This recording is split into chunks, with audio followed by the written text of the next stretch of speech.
Bismillahirrahmanirrahim. Ada akun Mira 009982 ya. Dari ukhti kita di Australia, beliau bertanya, Assalamualaikum warahmatullahi wabarakatuh. Waalaikumsalam warahmatullahi wabarakatuh. Semoga Ustaz dan keluarga serta seluruh tim Mira Institute selalu berada dalam lindungan Allah Subhanahu wa taala. Semoga Allah Subhanahu wa taala memberikan perlindungan terbaik kepada Anda dan keberkahan di tempat Anda beraktivitas, dan semoga Allah memercikan keberkahan dimaksud pada kita semua. Baik, Ustaz izin bertanya, apabila di masa lalu pernah lalai dalam menjalankan solat, lupa ya beberapa kali, apakah wajib diganti ataukah cukup dengan bertaubat kepada Allah? Karena saya pernah mendengar tidak boleh melaksanakan solat sunnah sampai semua solat yang pernah ditinggalkan diganti. Tapi saya juga pernah mendengar cukup bertaubat kepada Allah dan berjanji tidak akan mengulangi lagi. Mohon bimbingannya Ustaz. Allah barik fi. Baik, seorang yang pernah bermaksiat, apapun itu jenisnya, baik maksiatnya terkait dengan Allah, bermaksiat kepada Allah secara langsung, ya, contoh diminta untuk beribadah, solat itu kan bagian pokok kepatuhan kita, bukti keimanan kita kepada Allah. Quran surah ke-20 Taha ayat ke-14, ya, solat itu bagian pokok pembuktian iman kita kepada Allah. Innani anallahu la ilaha illa ana fa'budni wa aqimis salata lidzikri. Aku adalah Allah, tak ada Tuhan yang layak dipertuhankan disembah selain aku, kata Allah, maka sembah aku. Ya, bagaimana menyembahmu ya Allah? Wa aqimis salat, tunaikan salat. Ya, untuk mengingat aku, kata Allah. Quran surah ke-20 Taha ayat yang ke-14. Ada orang tak solat, ya, tapi dia mengaku beriman, atau dia menunda-nunda solat, ya, atau solat semahunya. Ada orang puasa Daud, dia solat Daud. Puasa Daud tu dia puasa Senin, Selasa dia rehat. Ya, Rabu dia puasa, Kamis dia rehat. Tu puasa Daud. Ada ni orang solat Daud. Ya, subuh dia solat, zuhur tak. Asar dia solat, maghrib tak. Itu solat Daud. Itu tidak ada. Ya, dia melakukan itu, dia maksiat pada Allah. Maksiat dalam hal ibadah. Ada maksiat hakun adami, ya, maksiat yang terjadi dari anggota-anggota tubuh pada soalan-soalan yang memang dilarang oleh Allah. Ya, lisan cakap yang baik, dia bercakap tak baik, dia mencela orang lain. Padahal Allah mengatakan, ya ayyuhalladzina amanu la yaskhar qaumin qaum. Hai orang-orang beriman, jangan saling mencela. Quran surah 49 ayat 11, ya. Dia mencela, dia bermaksiat. Semua jenis maksiat ni, baik terkait hubungan dengan Allah ibadah atau terkait dengan interaksi sosial dalam kemanusiaan, muamalah, itu cara mengobatinya untuk kembali pada jalur yang benar. Cara pertama adalah dengan bertobat. Quran surah keempat An-Nisa ayat 17. Quran surah keempat An-Nisa ayat 17. Innamat taubatu 'ala Allahi lilladzina ya'maluna as-su'a bijahalatin thumma yatubuna min qarib. Sungguh taubat yang diterima oleh Allah itu subhanahu wa ta'ala, taubat yang diterima oleh Allah itu subhanahu wa ta'ala adalah taubat dari perbuatan buruk, su. Ya, perbuatan buruk, su itu perbuatan yang menyalahi ketentuan Allah. Ya, diminta memandang yang baik, dia pandang yang tak baik. Diminta solat, dia tak solat. Itu perbuatan buruk. Dan sumbernya dari nafsu yang digoda oleh setan. Jadi perbuatan su itu sumbernya dari nafsu yang diprovokasi oleh setan, digoda oleh setan, dikuasai oleh setan. Itu ada di Quran surah ke-12 Yusuf ayat 53. Wa ma ubarri'un nafsi innan nafsa la'ammaratun bis-su illa ma rahima rabbi. Kita tak mampu menganggap diri kita suci karena ada nafsu yang masih diprovokasi, digoda oleh setan. Orang yang mengikuti godaan-godaan setan itu, was-was setan itu, maka nanti jiwanya akan mengikuti perintah setan, mengajak pada keburukan. Itu yang disebut dengan ammarah bisu namanya. Ya, mata melihat yang buruk, su. Lisan cakap yang buruk, su. Telinga dengar yang buruk, su. Jamak dari su, sayyiat namanya. Bila banyak dikerjakan sayyiat. Allah itu punya sifat Rahman, punya sifat Rahim, yang tidak menginginkan hambanya pulang membawa maksiat. Kamu ini lahir bersih, bersih keadaannya, tampilannya bersih, tak ada dosa, tak ada keburukan, tak ada kotoran. Kenapa pulang kepada Allah jadi kotor? Kerana itu Allah tak berkehendak. Allah tidak berkehendak bila ada hamba satu pun pulang kepada Allah dalam keadaan maksiat, dalam keadaan kotor. Maka sepanjang dia hidup diberikan kesempatan untuk taubat. Taubat ini nanti yang berpeluang membersihkan kembali kotoran-kotoran dosa dan menyucikan jiwa-jiwa yang penuh dengan dosa-dosa. Ini taubat namanya. Nah, taubat itu nanti ada 3 turunan hukumnya. Ada 3. 1, mengakui kesalahan. Salah ini. Jadi kalau kita sadar ya pernah salah, itu sudah sepertiga taubat. Dan itu mahal sekali, hidayah Allah mahal sekali. Itu yang tak dipunyai oleh syaitan. Syaitan itu tak punya itu. Ya, karena sifat sombong, dia tahu Allah itu penerima taubat tapi tak mau taubat. Ketika diminta oleh Allah itu untuk taubat, diberikan isyarat tuh, dikonfirmasi, ditanya, "Ma mana'aka alla tasjud?" Ya, "Ma mana'aka alla tasjuda idz amartuk?" Kenapa kau tak mau sujud ketika aku perintahkan? Itu kan isyarat taubat. Ya, Quran surah ke-7 ayat 12. Ya, tapi dia tak mau taubat. Ya, tak mau taubat. Dia menjawab, "Ana khairum minhu, khalaqtani min narin wa khalaqtahu min tin." Aku lebih hebat. Nah, itu bahaya. Kesombongan itu bisa menutup seseorang untuk bertaubat kepada Allah. Itu bahaya sekali. Karena itu Allah mengharamkan kesombongan. Ya, karena sayangnya kepada hamba diharamkan kesombongan supaya masih berpeluang untuk taubat. Itu bezanya syaitan dengan manusia. Ingat ya? Manusia salah karena ada nafsu, tapi manusia taubat. Adam manusia diberi contoh oleh Allah ya supaya bisa diteruskan pada anak cucunya. Diberi contoh, Adam keliru. Lalu kemudian diberikan jalan taubat. Al-Baqarah ayat 37. Fatalaqqa Adamu min rabbih kalimatin fataba alaihi. Adam menerima talaqi ayat-ayat taubat. Ya, dia memohon kepada Allah, Rabbana zalamna anfusana wa illam taghfir lana wa tarhamna lanakunanna minal khasirin. Taubat, dia diterima taubatnya. Syaitan salah, diberi kesempatan taubat, dia tak taubat. Ya, jadi jangan ikuti jejak syaitan. Wala tattabi'u khutuwatis syaitan. Quran surah kedua ayat 168. Jangan diikuti langkah syaitan. Kita beza dengan syaitan, kita beda dengan syaitan. Manusia salah, manusia taubat. Setan salah, setan tak kenal taubat. Jadi kalau ada manusia bersalah, pernah berbuat salah, tak mau dia taubat, itu patut diduga. Boleh jadi sedang dikuasai oleh syaitan. Nah, jadi kalau ada pertanyaan, itu pertanyaan fitrah. Ya, saya pernah salah. Itu selalu ada fitrah itu. Ya, dua anak Adam yang pernah salah satunya bermaksiat itu dan berkehendak untuk membunuh membunuh anak Adam salah satunya. Ada kisah dua anak Adam itu di surah Al-Maidah ya ayat 27 itu ya sampai dengan 30 ya. Watlu alaihim bil haqqi watlu alaihim naba ibna adam bil haqqi id qaraba qurbanan fataqabbala min ahadihima wa lam yutaqabbal min al-akhar. Muhammad SAW kisahkan, bacakan kepada umatmu ya tentang kisah dua anak Adam yang diperintahkan untuk berkorban. Yang satu berkorban baik, yang satu tidak. Ya, maka yang satu diterima, yang satu tidak. Maka yang kecewa ini dia merasa cemburu, ingin membunuh. Nah, ketika akan membunuh ini fatawat nafsu lahu nafsuhu, fatawat tawa itu artinya naik turun. Ya, jadi enggak ya, lakukan tidak ya. Nah, itu di fitrah kita itu selalu ada bagian fitrah yang mencegah berbuat maksiat. Ada yang sifatnya mencegah dari awal, ada yang sifatnya menyesali. Ya, menyesali itu sambil mencela. Kenapa tadi saya harus marah nih sama anak nih? Kenapa tadi saya harus mencela dia? Kenapa tadi harus saya cemberut? Kenapa tadi saya harus berkata yang kasar? Padahal saya bisa berkata yang lembut. Nah, itu ada penyesalan yang kedua sambil mencela diri. Nah, bagian yang kedua ini setelah tak mampu mencegah, dia menyesali, disebut lawam namanya. Sifatnya lawamah. Ya, makanya ada yang dikenal dengan nafsul lawamah. Diri, jiwa yang mencela. Kenapa melakukan itu? Nanti puncaknya terjadi di akhirat. Saat kembali, saat hari kiamat. Ya, banyak orang menyesal, kenapa dulu tak begini? Kenapa dulu harus begitu?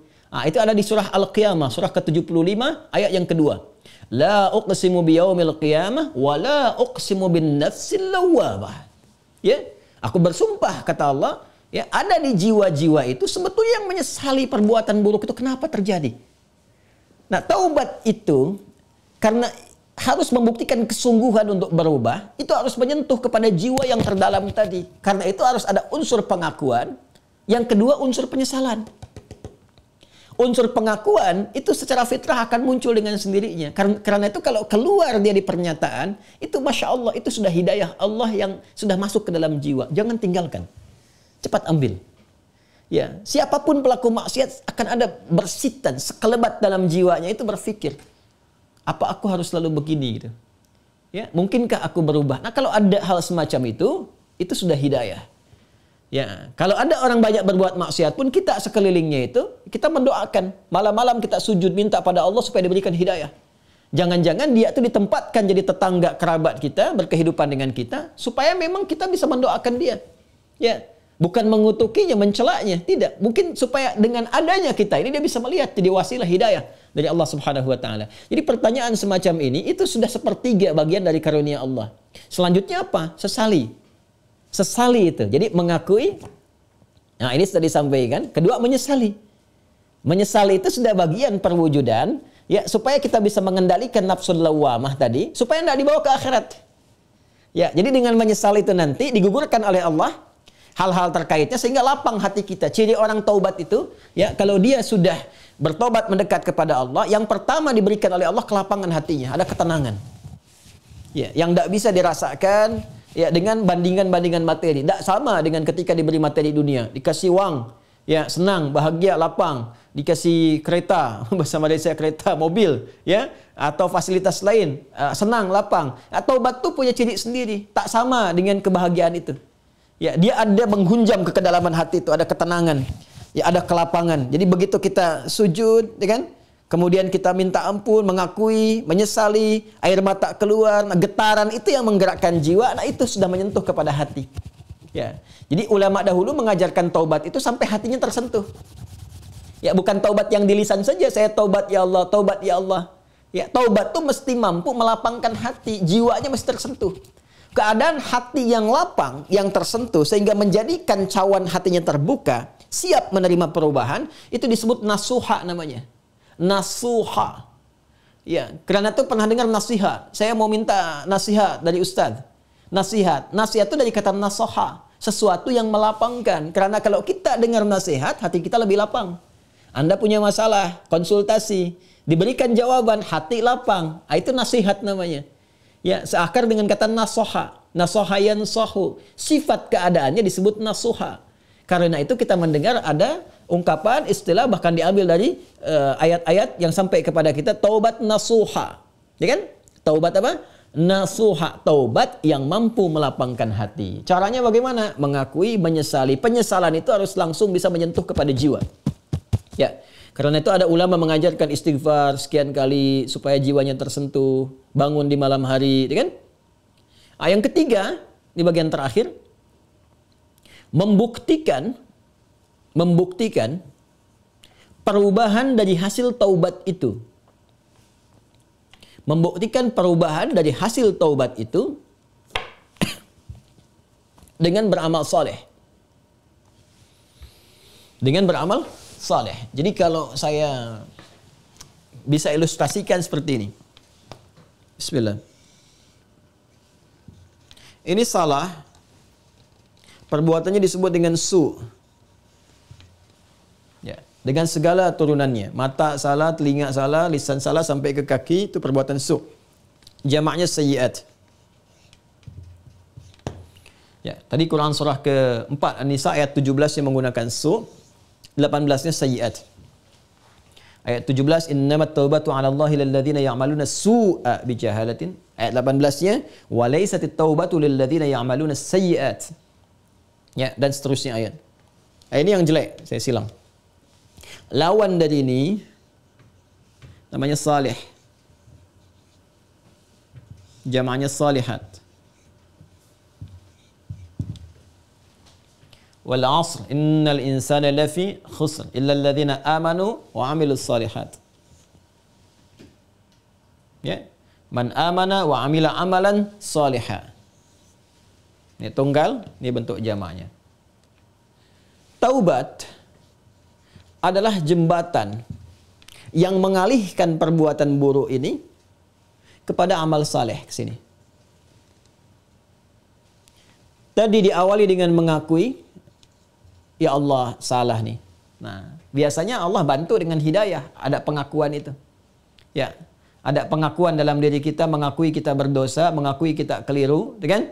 Diberi jalan oleh Allah, diberikan sentuhan. Nah, ini anugerah yang pertama nih. Karena itu kalau ada diberikan ini, tadi saya katakan itu sepertiga dari anugerah. Sambut dengan penyesalan, menyesali. Menyesal ini tak hanya mengatakan, kita cakap, kita katakan saya menyesal ya Allah, tak. Sampai merasakan di hati itu kelapangan. Itu yang disebut nasuha. Taubat nasuha, taubat yang melapangkan kepada jiwa, kepada hati. Ya, sampai merasa tenang, enak, kan? Mampu membezakan antara ini keliru, ini benar, kan? Kita menyesal, air mata keluar. Makanya Nabi pernah menyampaikan dalam kondisi seseorang itu, Masya Allah, kan? Dia dalam keadaan sunyi sendiri, lalu menetes air matanya karena merasa berdosa, ya. Menyesal dia, menetes air mata dalam kesendirian karena merasakan penyesalan dari dosa. Seketika Allah turunkan ampunan untuknya. Ya, itu banyak riwayat-riwayat yang sahih. Yang ketiga, membuktikan keberhasilan dari taubat ini dengan merubah ini yang yang sayyiat jadi saleh, salihat. Mengganti perbuatan buruk yang salah itu dengan amal yang saleh. Apa kaitan dengan pertanyaan tadi dari saudari kita yang dari Australia tadi? Ya, kaitannya adalah ini bentuknya seperti apa? Apakah harus sama dengan jenis kesalahan yang dilakukan? Atau berbeda? Yang penting amal soleh saja. Karena ayat-ayat Quran yang mengiringi ini sifatnya memberikan kata umum. Ya, faman taba wa aslaha. Siapa yang tobat wa aslaha. Kemudian dia memperbaiki diri. Aslaha itu kan berubah menjadi soleh. Aslaha yuslihu. Aslaha. Itu banyak ayat di Al-Quran tuh. Mentaba wa aslaha. Taba wa aslaha. Dia taubat lalu dia buktikan ingin berubah jadi soleh. Memperbaiki diri. Ya, karena katanya masih umum sifatnya, karena itu terbuka untuk bisa mengerjakan berbagai hal. Yang penting ada pembuktian. Jadi yang dituntut dari taubat itu sifatnya pembuktian saya berubah. Ya, pembuktian saya berubah. Itu intinya. Ya kan? Jadi ketika sampai di level kedua ini pun ampunan turun. Tapi untuk membuktikan bahwa kita sudah meraih ampunan itu, kita buktikan dengan merubah diri. Berubah dari sini, bertransformasi, berpindah ke sini. Bagaimana caranya? Buktikan. Disinilah kemudian para ulama membimbing kita. Ya, ada pendapat misalnya yang mengatakan kalau jenis yang ditinggalkan perbuatan sayyiatnya atau maksiatnya ya terkait dengan ibadah kepada Allah, pernah meninggalkan salat, ya kan? Maka bagaimana cara memperbaikinya? Ganti, perbaiki salat ini. Ya. Dari yang pernah kemudian ditinggalkan, maka ada yang berpendapat dengan qadha salat ketika ingat dikiaskan. Ya, maka di waktu-waktu tertentu, ya saat yang bersamaan, misal setelah salat zuhur ditunaikan, zuhur selesai ditunaikan, ya maka yang lain ada salat sunnah, dia mencoba untuk mengganti dahulu yang terdahulu, yang pernah dia rasakan tertinggal, dia niatkan untuk mengganti. Ya, ini di mazhab Syafi'i sangat populer. Ya, maka dia salat kemudian untuk dia niatkan mengganti yang terdahulu. Begitu masuk kemudian waktu maghrib, ba'da maghrib orang sholat sunnah, dia mencoba mengganti yang terdahulu lagi. Ini satu pendapat di antara sekian ragam. Ya.